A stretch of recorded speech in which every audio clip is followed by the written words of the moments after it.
Hello there, dear listeners. Before we get to the episode today, we want to take a moment to talk about the June 24th Supreme Court decision to overturn Roe v. Wade. This decision stripped away the right and access to safe and legal abortions in many states. Restricting access to comprehensive reproductive care, including abortion, threatens the health and independence of all Americans, and they're already talking about using this decision to attack other rights as well. To learn more about what you can do to help, go to choice.crd.co. We encourage you to speak up, take care, and spread the word. And now, back to your regularly scheduled idiocy.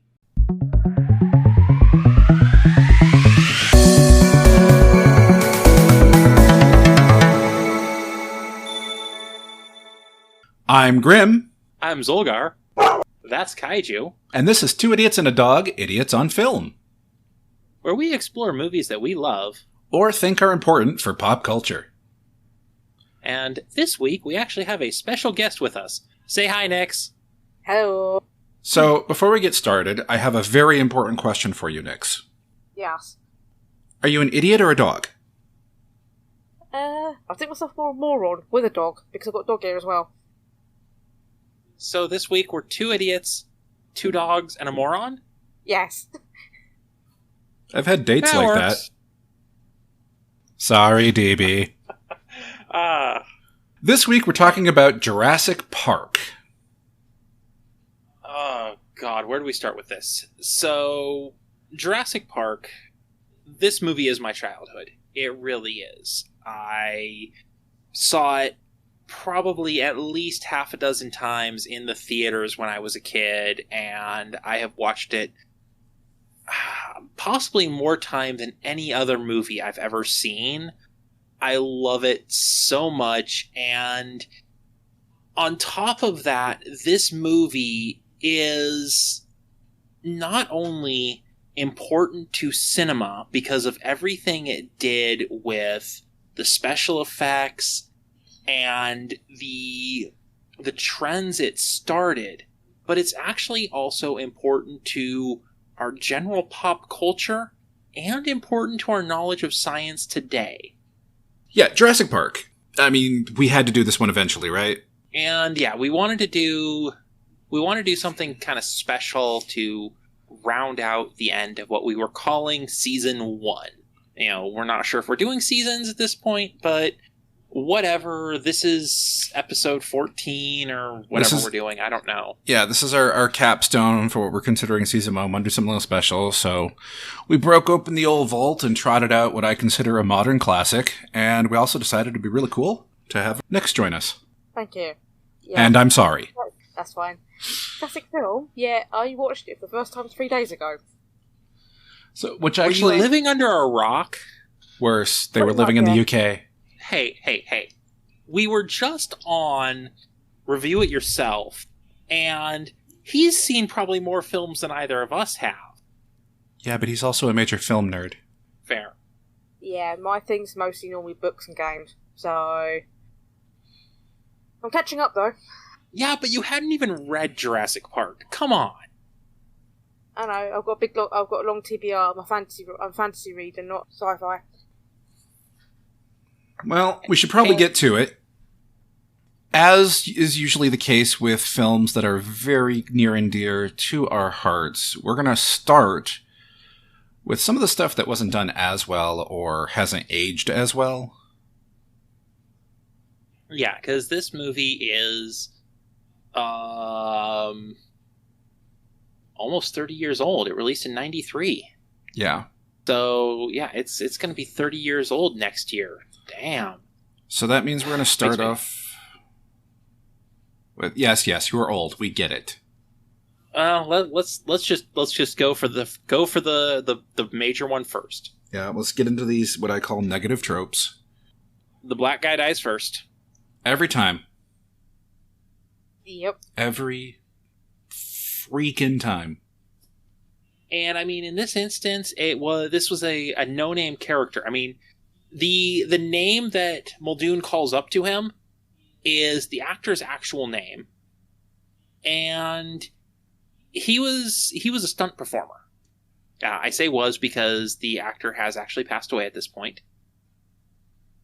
But there was no reason that this character that died at the beginning had to be a black guy. Especially because the island is in Costa Rican waters. Yeah, I mean, it could have been Athen that died. I mean, wait, did I say that out loud? We better ban him when we get back. Yes.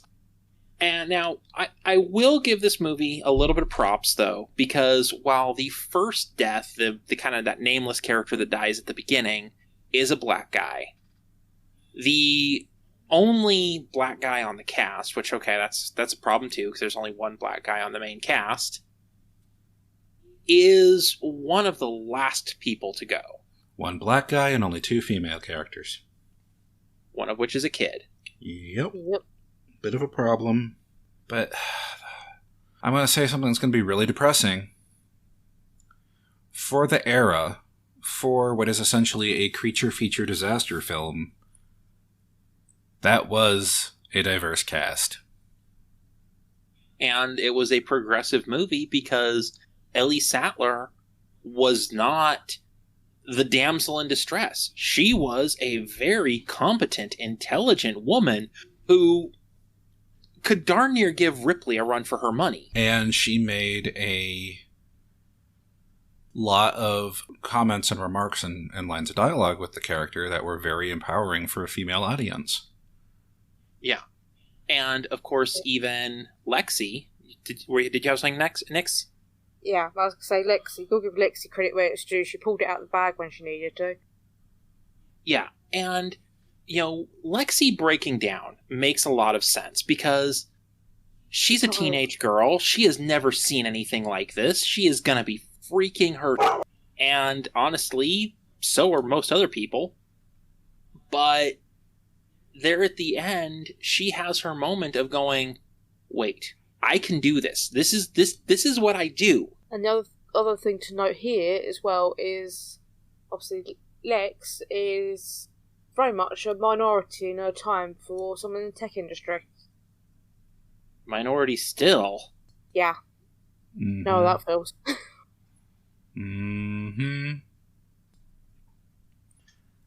Let's see. What other another one of the kind of negative tropes with this film is the fact that the only fat dorky person on the film is the villain, which it's one of those things that it's not a problem when it's done, except for the fact that it is nothing exists in a vacuum.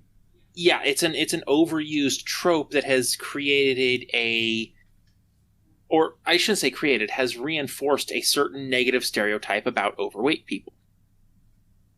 So they're assuming that the fat overweight person as well was a software developer. Yeah. I mean, he was every negative nerd stereotype there is. He didn't live in his mom's basement. We don't know that.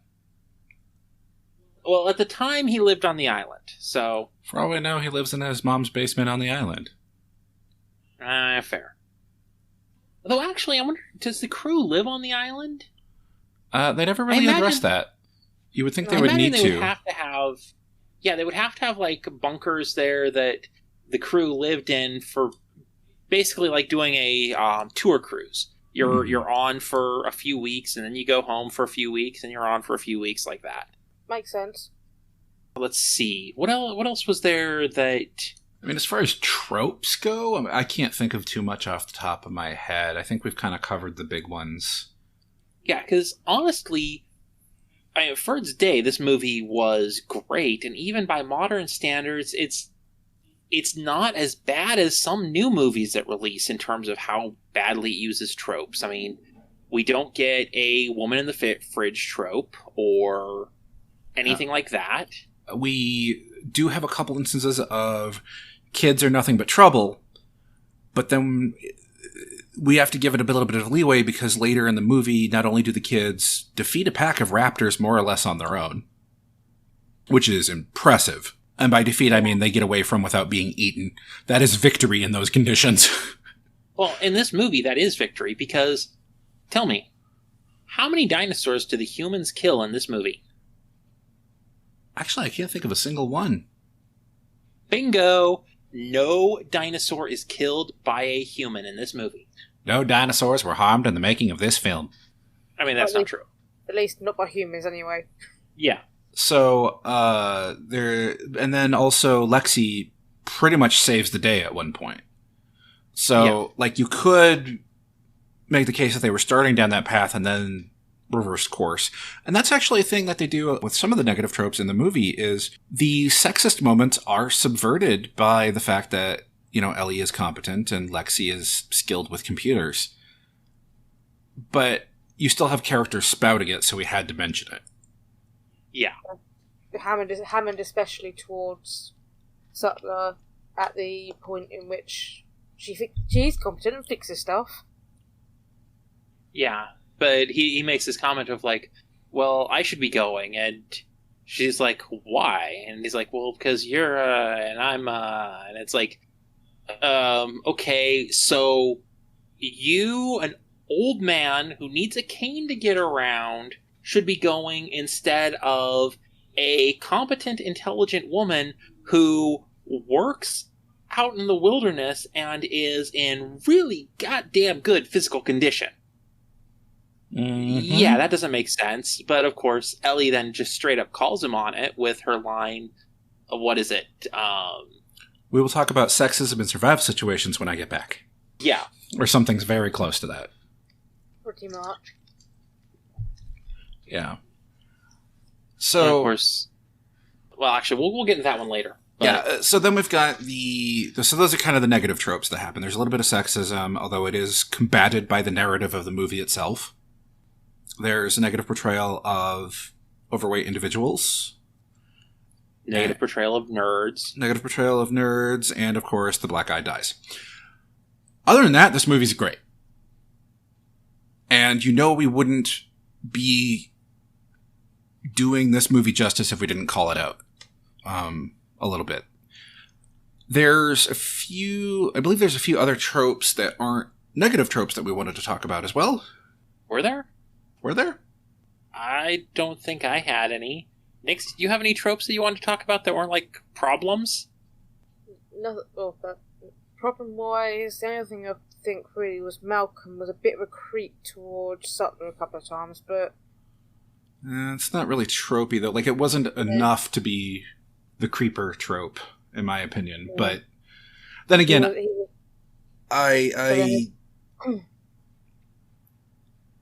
I'm also AMAB, so I can't... There comes to a certain point where I can't really talk about the female experience. Yeah. See, I'm from the opposite side of things, and yeah, straight away, as soon as he started, I was like, ooh, yeah, no, that's, no.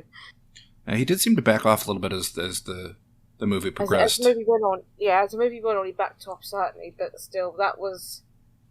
He backed off when he realized that Grant had an interest in her. So that was the classic, she's spoken for, so I'm going to back off, not the... I'm going to respect her as a person, so I'm going to back off. Yeah. Mm. Which, again, 90s, that is progressive for the 90s, depressingly enough. I'm telling you, the bar was in the dirt and people still wanted to limbo with the devil. All right. And, of course, tropes are kind of an engine, right? They power the story, but one of the other things that they power, or perhaps powers them, kind of a symbiotic relationship, is characters, right? And boy, do we have characters. Yeah, the characters in this movie are great. They are part of what makes this film work so well.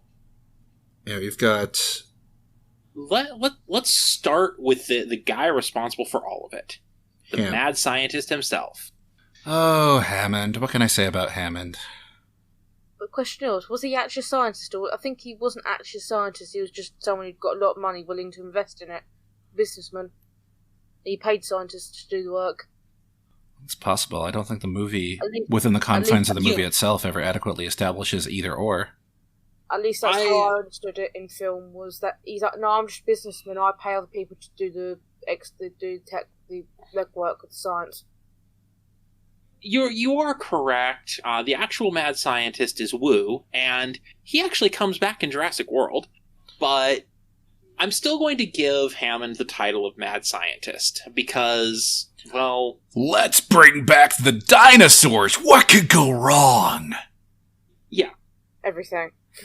Or... So, hey, Grim, should I say it? I think Ian Malcolm has a line about this. What were you going to say?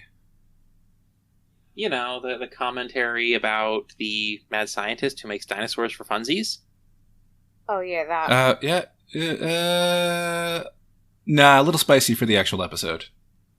So if you're wondering what I said, you can find us on Patreon and listen to the note session, because I say it in the note session. You did. Yeah, I believe the line, Ian Malcolm does have a line about this, though, something to the effect of, you're too busy asking, could we? Your scientists were too busy trying to figure out if they could to stop and think about if they should. Yeah, that. I mean, I love that line, and God, Malcolm has some great lines. Yeah, Malcolm, despite having a couple creeper moments, really is the smart guy in the room for a good chunk of this movie. And I couldn't have picked a better actor to portray him either. Goldblum plays the smug, arrogant, but with good reason, twit so well. He does. It's a bit like old Hammond, having Richard Attenborough play him as well, especially with knowing who his brother is. Mm-hmm. It kind of feels almost like a poetic choice. A little bit. Well, and that is the other thing, is every one of these characters was so well cast. Yeah. Yeah, I mean, I absolutely loved Sadler and Grant. Yeah, I mean, Laura Dern did an amazing job as Ellie, and Sam Neill is just... I am so glad they have Sam Neill and Laura Dern coming back for Jurassic World Dominion. Oh my god, I saw a cast picture of the two of them with, I think it was Jeff Goldblum, and... They played Tommy Samuel Jackson come back as well. They look great. Oh, yeah, I suppose Arnold's dead, yeah. Yeah, Sam Jackson I don't think is in any of the other ones. I don't see how he could be. Yeah. Unless he was playing a different character. I mean, at this point, they could cast Sam Jackson as a different character and maybe give him some makeup so it's just distinct enough you're like, huh, he kind of looks like Arnold. Yeah. But I suppose Arnold, how he looked for Arnold, he doesn't look like that anymore, so you could just have him as he is, and you just give him some hair and a beard or something. Yeah. He's Arnold's brother or something. Yeah, that would work. But yeah, Sam Neill, Laura Dern, glad they're back in the franchise. I saw the photo, like a promo pic of them. They look amazing. Yeah. I've actually, because I've been seeing movies recently, I've seen a couple of teasers for this before the movies, and I'm so looking forward to it. But I mean, it's probably going to be terrible, but it's the kind of terrible that's right up your alley. What I am seeing of it, I think it might actually be the best of the Jurassic World movies. Yeah. Now, that's not a high bar, but... Not a high bar. That said, we are here to talk about Jurassic Park, so... Yeah, of course you had Muldoon. He was... Yeah. That just cocky, arrogant, but also... Mostly competent. Mostly. Yeah, he was competent as a hunter, and the fact that he was just like, wait, we're being hunted right now. You know, Muldoon was a great character. Yeah. Any time we see Sam Jackson, I'm down for it. Yep. Love that man. He's another one I might have a bit of a crush on. I would let him read the phone book to me. Because he would make it interesting. Because it's Samuel L. Jackson. And he'd probably find some way to insult you while he's doing it. Or at least insert a good couple of every once in a while. Yeah. And then Gennaro, the lawyer, Martin Ferrero, did a great job with that role. Yeah, absolutely. I really feel like the lawyer in particular did a great job of walking the line between being a character and a caricature. Yeah, he was a money-centric jerk, but he also was still a person. Yeah, right up until the point he got caught pants down on the When you gotta go, you gotta go. Okay, Malcolm. And No. I am not Ian Malcolm. You want to know how I know I'm not Ian Malcolm? You're not that pretty. Nobody wants to see me laying on my side with a busted leg shirtless. Nobody. The kids were actually also really good. Yeah, kids in most of these movies, and I believe I brought this up in the Meg. In most creature feature disaster-y movies, the kids are just annoying. Like, 9 times out of 10. The kids in this one, Lexi and I can never remember the brother's name. Tim and Lexi. They have a few moments where you're just like eye-rolling a little bit, but you're supposed to be eye-rolling a little bit because they are just being kids. Yeah. I mean, Tim is obsessed with dinosaurs. And, of course, he's read Grant's book. And so he's just blathering on and on and on and on about dinosaurs and other things he's read and heard and all that. And Grant is not a fan of kids. Grant is trying not to commit murder. Yeah. Grant is spending the whole movie with Tim doing that thing that people do where it's like, I don't like kids, but I'm also not about to just punt this kid off a cliff either. Yeah. And I gotta give Tim some credit. When Lex turned the light on, he was like, dude, turn that off. Because he knew. Mm-hmm. He had read up on dinosaurs, so he knew that, well, at least at the time it was believed, that T-Rexes had very poor vision, so required movement. Yeah. Theories change and evolve over time, of course. We'll never know for sure because, well, the dinosaurs are gone. Ish. That ish is doing a whole lot of heavy carrying, but ish. Do not tell that to the chickens. Yeah, we'll talk about that later in the episode. Chickens remember being dinosaurs, and they're pissed off about it. The one thing I want to comment as well, that Grant's feelings on kids at the very beginning of the film, like when they're out doing this dig, kind of feel a little bit of a mood. Definitely. Like, I have very little patience for kids under normal circumstances. Yeah, part of the reason why I'm in the field I'm in, so I don't have to deal with them. Yeah, if I will never have children because I recognize that I do not have the patience required for a child. I do not have the patience that a child deserves. Same. Go ahead. I was about to say that. Plus, I don't think I really want a mini me running around either. What amazing enough. Yeah, I have more patience for kids than I have patience for a lot of parents. Yeah. Oh, But absolutely. yeah, I don't want kids either because I want to be the cool uncle, not the one always responsible. I could probably manage the uncle because when you're done, you can give him back. Exactly.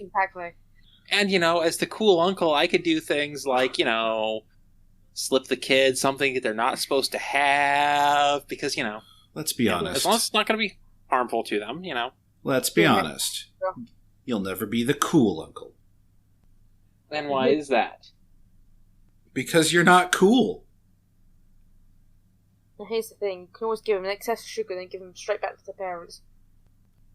So we've got these characters, and I think there's one more that we need to discuss. Oh, absolutely. Mr. Dennis Nedry. And I do not remember the actor's name, but he plays an annoying, squirrely scumbag so well. I mean, he made a career out of it on Seinfeld. Wayne Knight. Yeah. At least one of us is prepared to cast list on Google. Yeah. I've got IMDb up right now, so. I'm just an idiot. So am I, and I'm prepared with notes and IMDb up. I mean, come on. Yeah, but we also activated your special interest, Jurassic Park. Well, fair.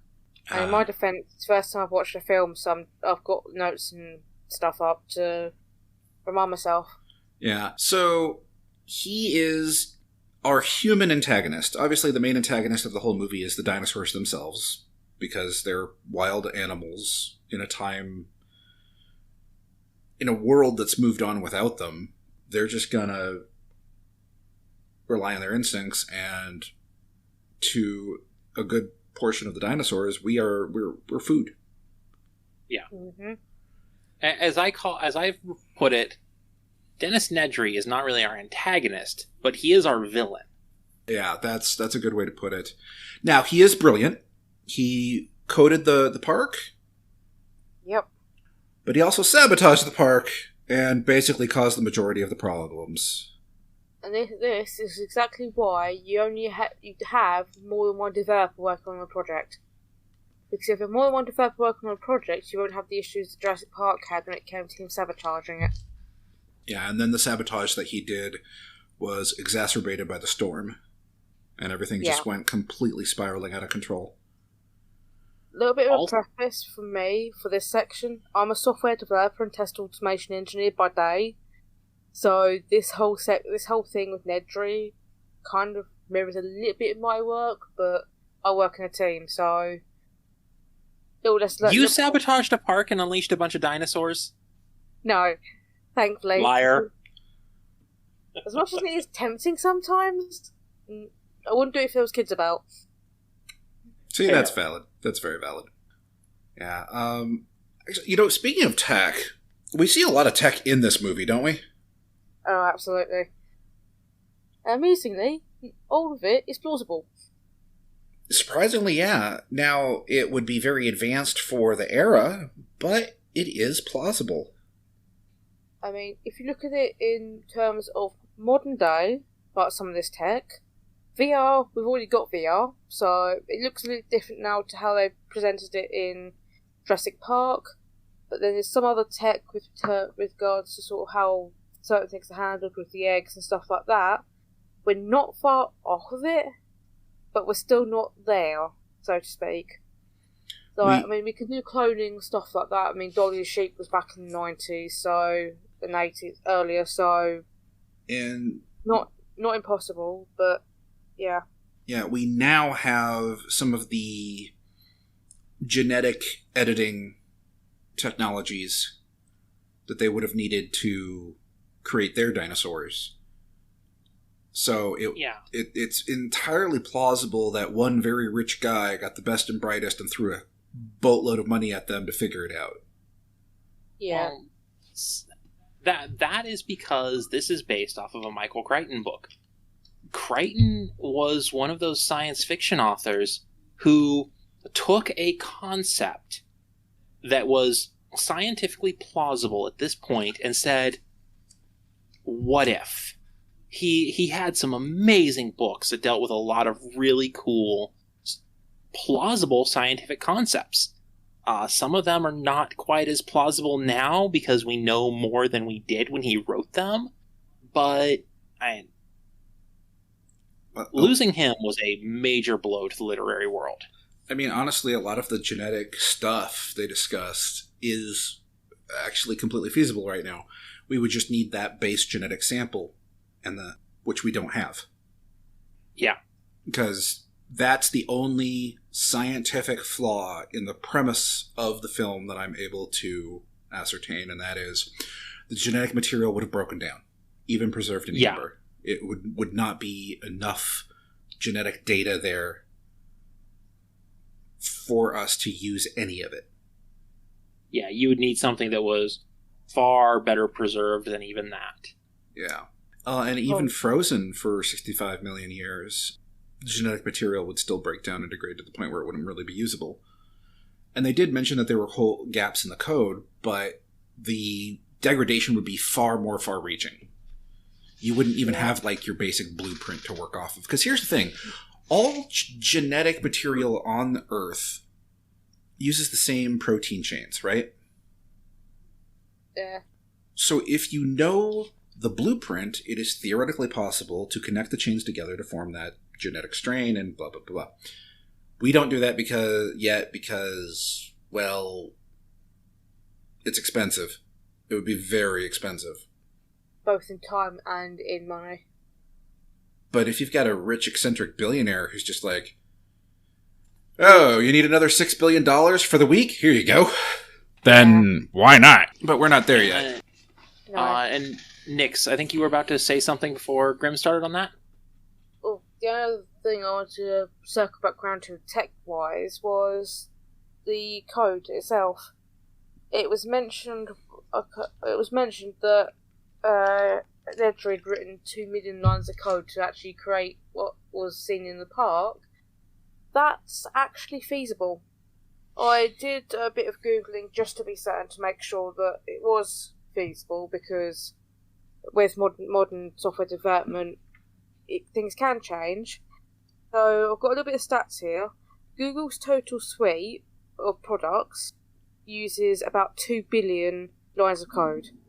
Unreal Engine, which is used to make games, its base code is at 2 million lines of code, and that's before people put their own code on top to create games, which can then add an extra 500,000 to 1 million lines of code on top.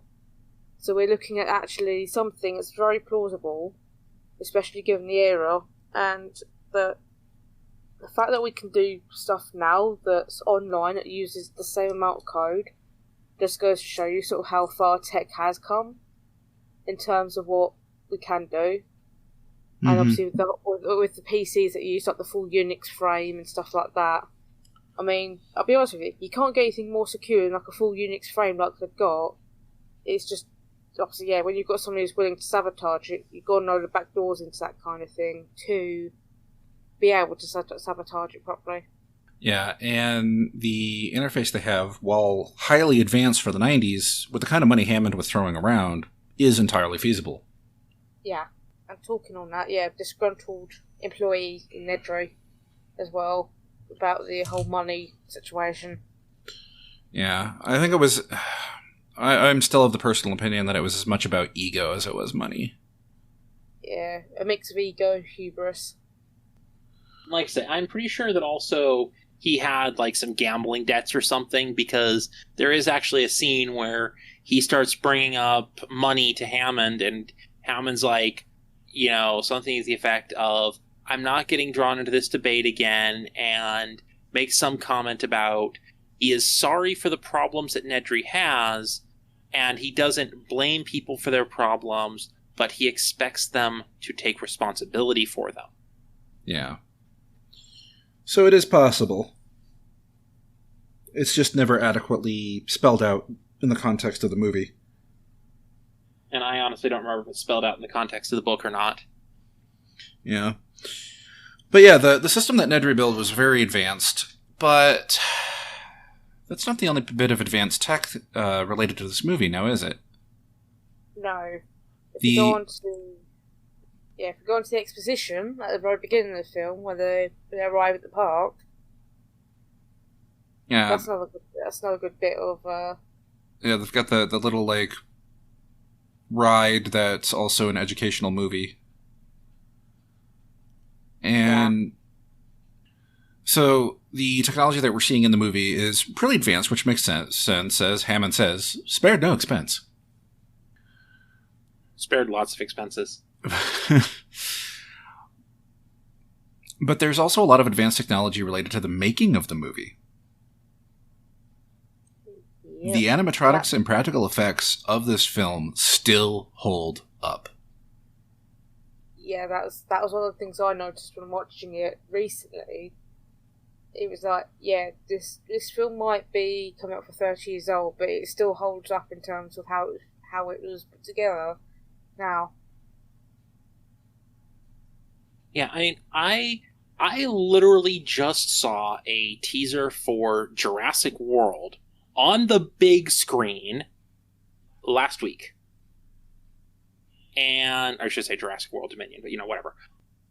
And the dinosaurs in that on the big screen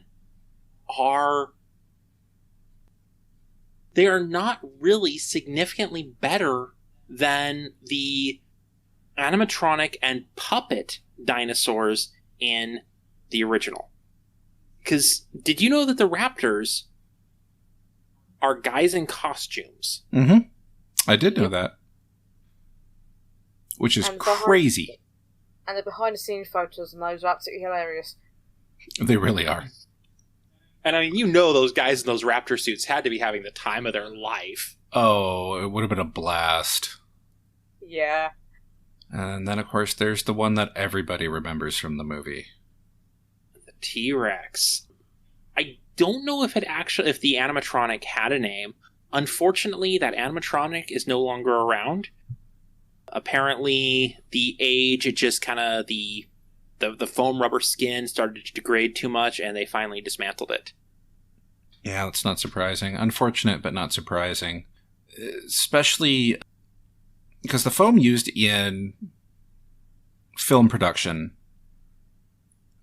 has a lot of peculiarities and quirks to it. Did you know there are, in fact, a subset of individuals who are not allowed to handle the foam no matter what? Because for some reason, there's a chemical on the skin that turns all of the foam yellow. Huh. And That's Adam cool. Savage is one of those people. And that's how I know about this. He brought it up on his YouTube channel one day. Just a note, I've just, out of interest, Googled to see if the T-Rex has a name in Jurassic Park. Roberta. I believe that is the T-Rex itself's name, not the animatronic. Right, yeah. That's the only answer. The other one they used was Rexy, but... Yeah. Yeah, but it's a good animatronic. It's an amazing animatronic. Some horror stories from on set about it. Oh, yes. Like the time it powered down while someone was inside it. And so it literally tried to eat somebody. There's also stories, and these could be just rumors and gossip. You know how the internet is. But there are all sorts of rumors and stories about how occasionally when it was powered on, it would move on its own. Nothing too severe, but it's like its head would turn or an eye would move. And when you're dealing with an animatronic dinosaur that's moving on its own, yeah. I think part of that was the fact that a lot of the time when they were filming, it was raining, and moisture would cause it to start doing things like, moving on its own. Now that you mention it, I do think there was something about that, yeah. I mean, when you get electronics mixed with water, it's never going to be a good time, is it? Things get funky. And of course, even the CGI of this movie is... I mean, it's not great CGI by today's standards, but it's not terrible by today's standards. And God, back in '93, that was the most amazing CGI most of us had ever seen. Yeah, it was really well done for the era. Mostly holds up, but it's that brand of you can tell it's CG now type of holding up. Not, it's definitely not realistic or anything. But then equally, there's some modern films, I think, as well, that do have worse CG than Jurassic Park. Absolutely. Absolutely. And there's one other thing about that related to kind of the science and tech of this movie that does need to be brought up that is not really entirely related to the movie itself. What's that? Oh. When they were making this movie, they went to dinosaur experts and were like, hey, we need to know some information about dinosaurs. I think one of the things they were wanting was like really good details on how the dinosaurs moved. And the people they were talking to were like, we can't help you with that because, we need insert really expensive equipment here to be able to figure that stuff out. And the production company was just like, okay, so what if we gave you that equipment? And they gave these guys the equipment, and it wasn't a loan. It was, this equipment is yours. Now tell us what we need to know. So this movie is twofold responsible for our advancement of knowledge of dinosaurs. First of all, just that direct influx of equipment that helped them at the time. And there are countless millennials who saw this movie as kids, and it just, every kid loves dinosaurs. But this movie just sparked something in so many, and most of us never went on to anything. But that just like Star Trek inspired kids to get into science, so did this. It inspired kids to start studying this. Chickens. Mm-hmm. Goddamn chickens. I'm telling you. There's a very good reason why I bring chickens up, though, because one of the things that came a cropper of this was the fact that they realised that when researching the gait of some of these dinosaurs, that it turns out that chickens have a very similar way of walking. And that is because chickens are dinosaurs. They remember being dinosaurs, and they're angry about it. And that's why all chickens are... Did you know that chickens are omnivorous? They are. They will eat anything. I have friends who have chickens, and they have seen them outside, like, eating a lizard or a mouse, and it's just like, you don't think of chickens doing that. Every so often, you'll even catch them eating other chickens' eggs. Yep. They'll eat anything. Yeah, it's interesting. This movie has definitely progressed science, and it's always fun looking at science then versus science now, and how far we've come, and then just to acknowledge the fact that how far we've come is partially a result of this movie. Yeah. And going back to the chicken point as well, feathers. Mm-hmm. Yeah, we've learned, this movie was one of the earliest things in pop culture to even put forward the idea, the concept, that birds could have come from dinosaurs. And then, lo and behold, that is now the accepted theory, because they've studied contemporary animals and studied the bone structures and fossilized footprints and everything, and they've stopped and they realized, yeah, these things were not lizards for sure. It's actually fascinating. They did a bunch of tests they found a track somewhere that was a series of fossilized T-Rex footprints preserved. And they measured it, and they went, as fast as this thing was moving for its legs to be spaced at this interval, given we know the size of the creature, there is no way these could have been cold-blooded lizards. They had to have been warm-blooded.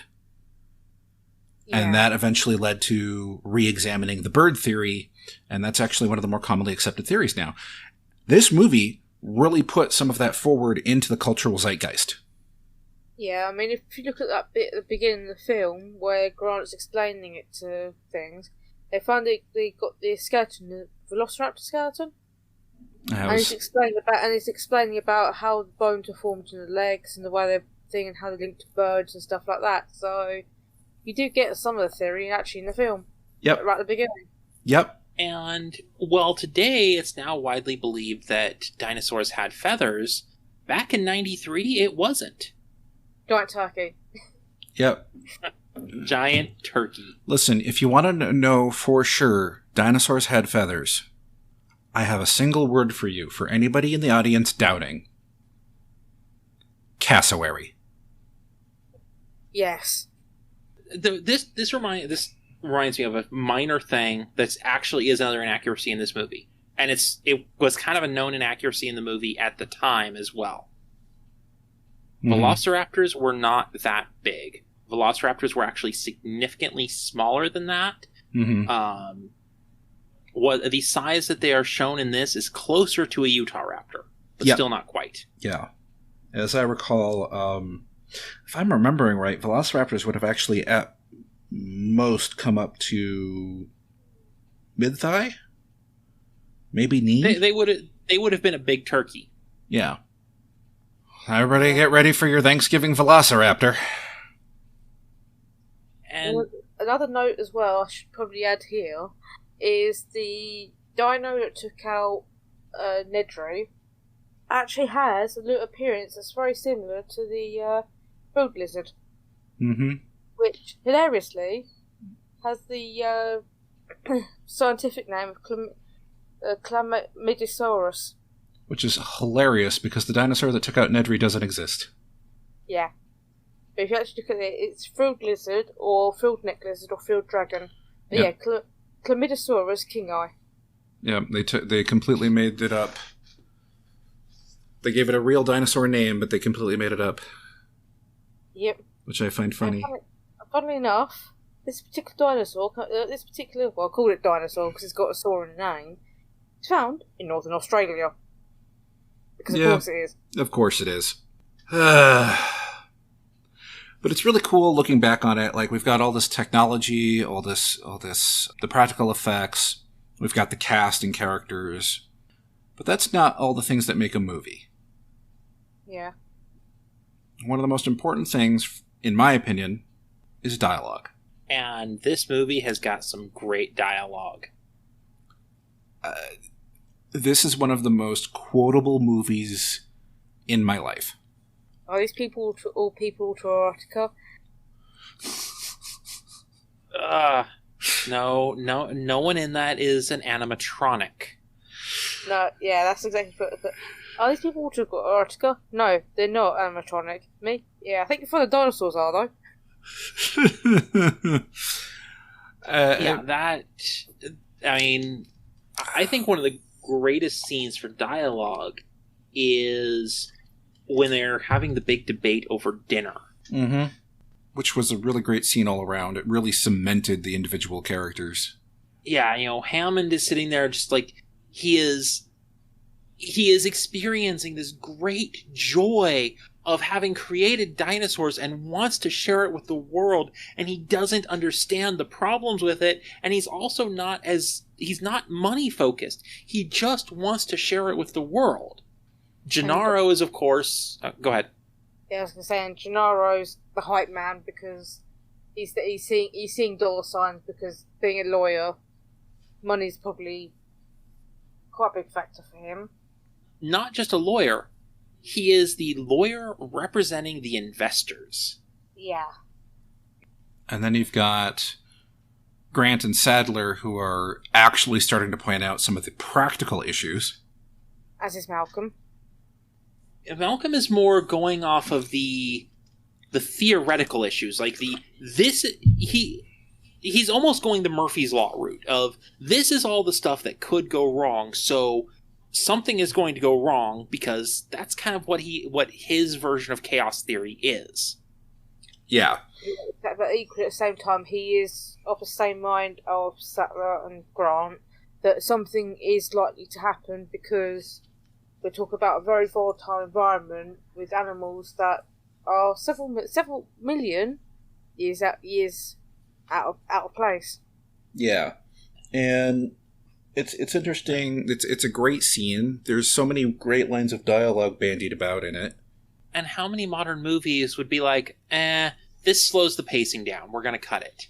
Yeah, which would have been criminal because that scene is honestly the scene that tells the core dilemma of the movie. It's not about dinosaur versus man. It's about man playing God. Yeah. That is what this movie is actually about. God creates dinosaur. God kills dinosaur. God creates man. Man kills God. Man creates dinosaur. Dinosaur eats man. Woman inherits the earth. Yeah, honestly, Malcolm's rant at the dinner table was... I couldn't do it justice to quote it. I could not. Yeah. I mean, in his full rant is spectacular. Yeah. Something slapped it on a lunchbox. Like it's really, I can't do it justice if I tried. Yeah, and of course, if the whole thing closes off with his classic line, "No, my point is life finds a way." Mm-hmm. I am really annoyed that they did not leave that just slight hesitant pause in the subtitles of it. By the way, yeah. Because it sells it so much. It sells that line so much. Yeah, life finds a way just doesn't quite as... No, life finds a way. Just the way he words it. Yeah, the way he words it does two things. First, it really humanizes the sentence. And second, it really sells us on the fact that Ian Malcolm is not a stupid man, but he's got so much he's thinking about constantly that he needs to just take a moment every so often and pause and formulate in order to convey. And as somebody on the spectrum, I very much identify with that. Yeah. And I think one thing as well with Malcolm is he very much was trying to warn of hubris at that point. Wasn't he absolutely was. He was very much warning off hubris. There's another kind of just a very subtle line that I love. Mm-hmm. All the time, so quite a few times throughout the movie, Hammond is like, "I spared no expense." And then near the end of the movie, when he's sitting there eating the ice cream because it's melting and he's talking to Sattler, he just very bitterly says, it's like, Ellie's like, "Oh yeah, this ice cream is really good." And he's just bitterly like, "Spared no expense." Where even he realizes at this point that spared no expense doesn't actually... It didn't help. Yeah. Here's my question, though. This is a little bit of an inconsistency for me. If you hadn't got the park signed off and was that close to opening, why the hell would you buy your ice cream so far in advance? You'd think if you knew when the opening date was, you'd buy the ice cream close to the time. No, that's actually the parks are he always has fully. When you build a park, you fully stock it for the test run. Fully, and also stock it. The ice cream, the crew might want to eat ice cream, Yeah, massive great tubs of stuff. I'm pretty sure you'd get sick of it after a while, wouldn't you? No. I consider the size of the crew they had for that, and he had like 4 or 5 tubs sitting there on the table. The amount of people that site actually had working on it before everyone left for the weekend or week or whatever before the storm. Because you have to remember Go ahead. You have to remember most of the work crew left for the little test open that they had to basically assuage the investors. The work crew was actually quite sizable, so they would have had a lot of supplies on the island. Plus, like I said, when you test open a park, even if it's to a tiny little test group, you still fully stock the park, because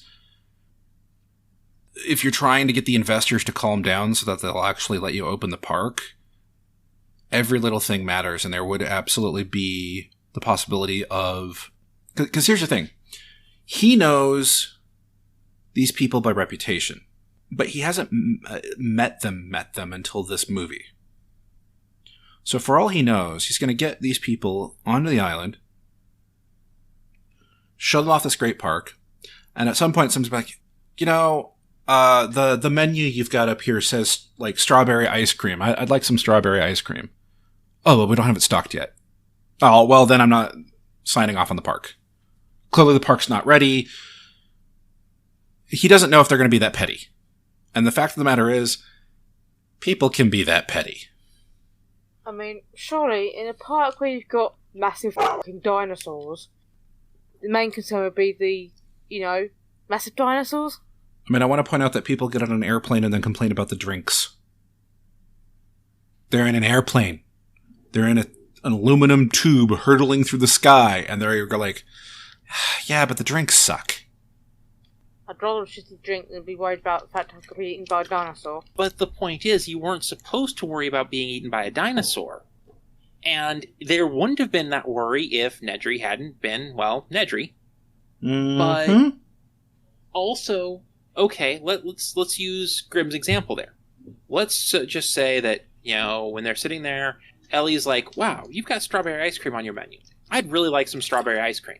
And then everyone else is like, yeah, strawberry ice cream sounds really good. So even if they didn't stock the full tub of it, if they just stocked a little bit, they'd be like, well, I don't have enough for everyone. So they have to prepare for the options. And again, considering the amount of people that place was set up to have, the amount of ice cream sitting there on his table was negligible. So it wasn't a full stock for the park. This is really how much ice cream we're going to keep on hand.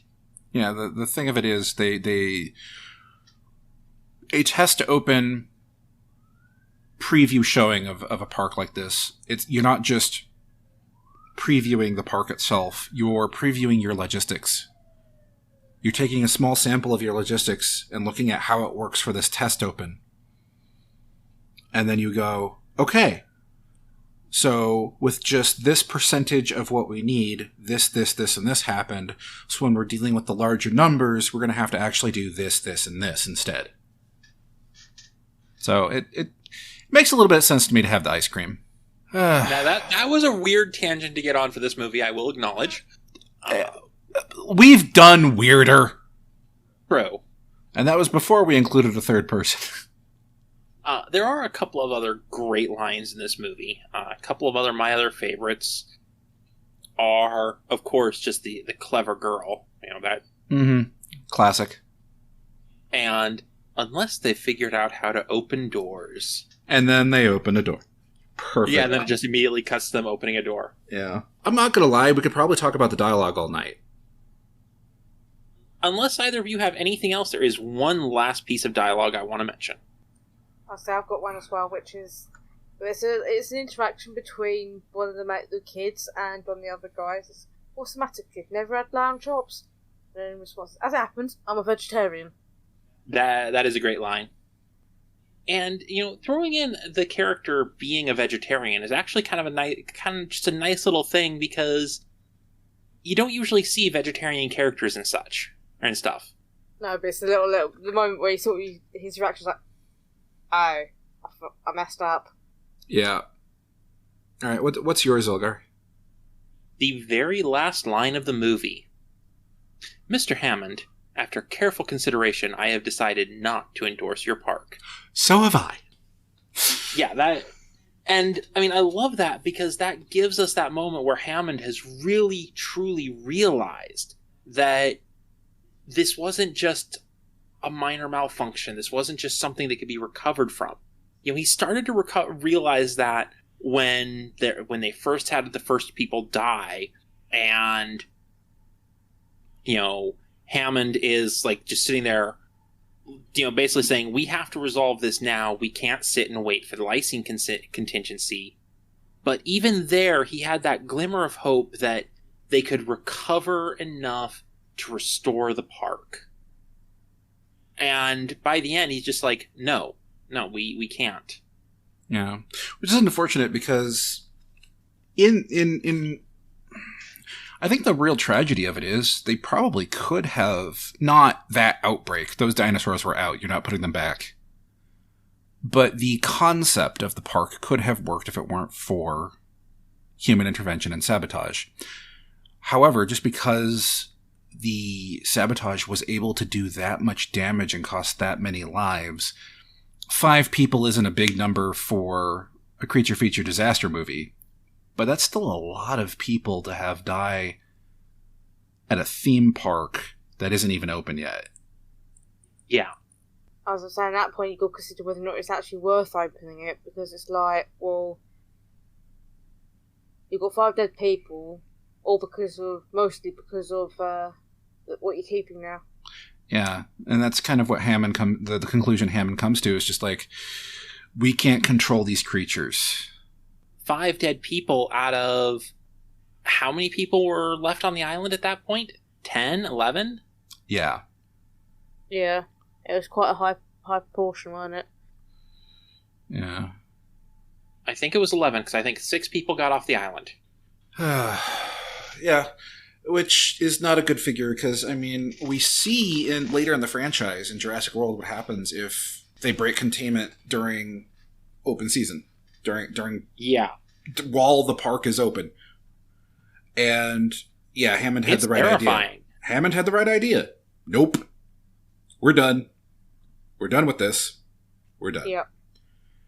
But also, this is exactly what I was saying earlier about having checks in place to avoid things like what Nedry did.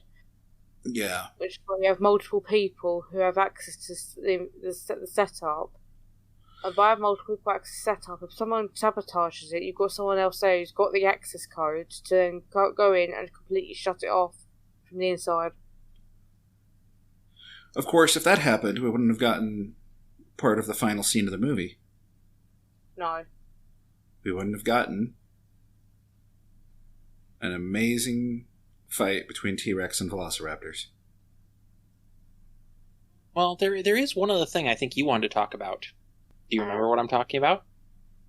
Yeah, actually I do as well, yeah. Riddle me this then, Grim. The gunshot things in the glass versus what was put into the gun. Yeah, they had a few gaffes in this movie about how certain things worked. Electricity and firearms being the two main egregious mistakes. I mean, that was a Franchi Spaz 12. It's a 12 gauge shotgun. Those bullet holes were way too small. Those were like 30 cal at best. Yeah, if they were using buckshot, it would have been a spread pattern. It wasn't a spread pattern. Furthermore, using a double-up buck in your primary security at a facility full of massive creatures like the T-Rex is a terrible idea. So, if you're going to rely on a shotgun to be your primary security, you're going to be using slugs. Those holes were way too small. Yeah, a slug would have left, a baseball-size hole in that? Certainly a lot bigger, like golf ball minimum. Yeah. Like, I think it depends on the thickness. Yeah, it's going to depend on the thickness of the glass. And I wouldn't really know because I'm a dumb Brit. You're not a dumbass. You're a moron. We established this at the start of the show. That's right. But either way, I'm not American. Yeah, firearms are an alien concept to you. Yes. All right. So should we wrap it up here? Yeah. Well, actually, I do have just one final question. Fine. What's your question? When the T-Rex comes out and grabs the raptor, is that T-Rex Machina? Get out. That's it for this week. Please consider rating, reviewing, following, and all that other nonsense on your favorite podcast platforms. If you'd like to tell us how much of idiots or morons we are, or send Kaiju fan mail, you can email us at tiaadmedia@gmail.com, or you can join us on Discord and the various social media platforms. Those will all be linked in the show notes. You should also check out this great podcast. Who are we promoting this week? I'm not sure. We record these well in advance. I guess we just have to listen to the promo to see who it is. War continues to rage across the globe. Our valiant men and women have been winning battles as the war continues to march on. Hollywood continues to produce clone after clone of the films you used to enjoy. There have been some defectors, but most remakes continue to assault your sensibilities. Our small troop of trained experts continue to expose these imposters while showing Hollywood a better way. Support the invasion of the remake by listening, reviewing, and subscribing. Your knowledge is power. We're all in this together. Spread the word. Subscribe to Invasion of the Remake on all major podcast providers. New episodes dropping weekly. At invasionoftheremake.wixsite.com/podcast. That was the greatest promo I've ever heard. It moved me to tears. It was so good, I already forgot who it was for. I guess I have to go check the show notes now. While you're there, you should also check out where to find Nix. Hey Nix, where can people find you? most people can find me over on Twitch at https://twitch.tv/Nix Belial. That's Nix Belial, which is NYXBELIAL. And that will also be in the show notes. We'd also like to give a quick thank you to our supporters on Patreon and Ko-fi. Which also does actually include Nix, but especially these idiots. Random Warrior and Rain. Thank you! We couldn't do it without you. If you like what we do, please consider supporting us on Patreon or Ko-fi. You can get access to episodes a week early, shoutouts in our episodes, and special behind-the-scenes bonus content. Also, we won't put commercials in our Patreon episodes. You can find us at patreon.com/TIAADmedia and Ko-fi.com/TIAADmedia. Those links are in our show notes as well. And of course, thank you for listening to Two Idiots, Two Dogs, and a Moron.